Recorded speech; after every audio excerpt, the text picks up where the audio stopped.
I wanted to ask you, what are your thoughts on Ethereum? Because even though Ethereum has a completely different use case, it is not as scarce as Bitcoin.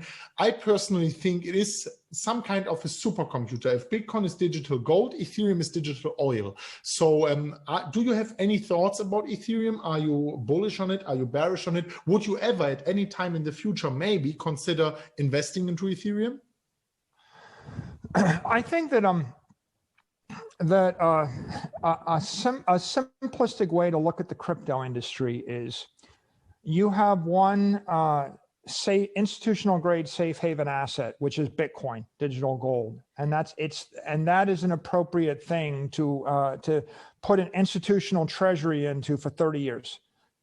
Then you have one unicorn, which is Ethereum, like Uber, Airbnb, massively successful, exciting thing that you can't dispute the fact that there's a lot of monetary energy in Ethereum and it holds a lot of promise. Much higher risk, like Airbnb or WeWork or Uber, and a lot more questions, a lot more complexity to it. Then you have a whole set of venture capital startups. I mean, a whole set of other, cryptos that are attempting to provide functionality, and some of them are playing in the Ethereum space, right? They're tokens on Ethereum, and some are competitive to Ethereum, and some of them are swapping, are working with Ethereum. So there's a whole set of things out there. I think that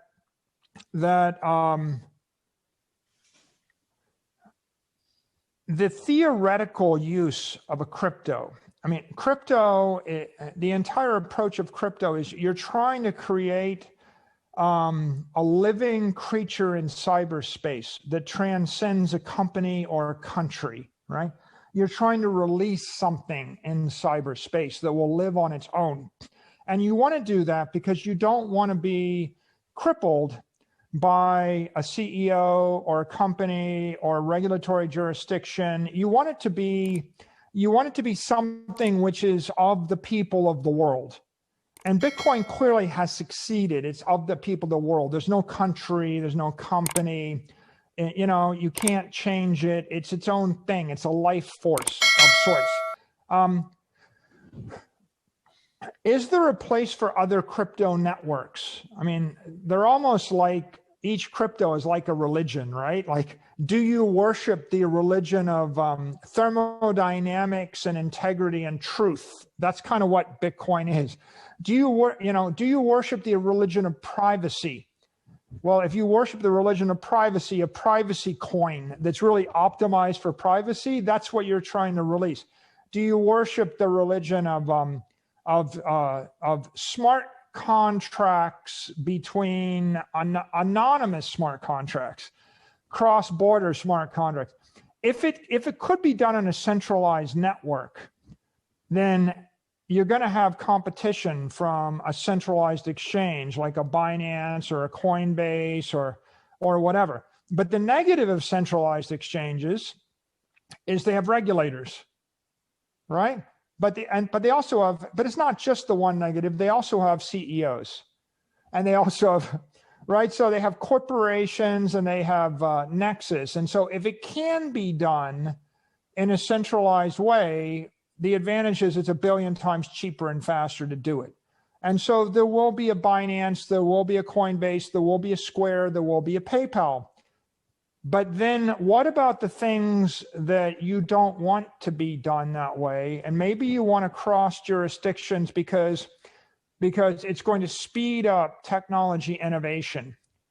To the extent that someone can create a crypto network that speeds up innovation, that is deemed as a valuable function other than store of value. It can't be store of value because Bitcoin holds that slot. Sure. It needs to be another thing, provenance, functionality, privacy, currency, one of those areas. Then it comes to life. And then you just have to ask the question, right? Like what are the struggles, right? Like in privacy, the privacy cryptos will have to transcend the law enforcement concern, right? The currency cryptos, like stable coins, they will have to transcend the concerns of central banks, right? The central bankers are, Christina Lagarde, she said, well, we're not really concerned about Bitcoin. It's very volatile. We're concerned about stable coins, I remember. Right? So because it's like, well, if I can print 100 trillion euro dollars or euros, right? That's a lot more threatening to them if it moves on non-KYC AML rails, or it's done outside of the standard regulatory banking compliance structure. So cryptocurrencies, they will have a set of regulatory concerns they have to overcome, but they may live, right? They may live in that, is anybody going to block the formation of a crypto dollar in Africa? I don't know. The Africans might need one, right? And so maybe no country in Africa is going to shut it down because it'll be deemed to be. I've heard people say in South America and Africa, they really want the crypto dollar. They don't want the Bitcoin, but they want the stable dollar. That's what they want.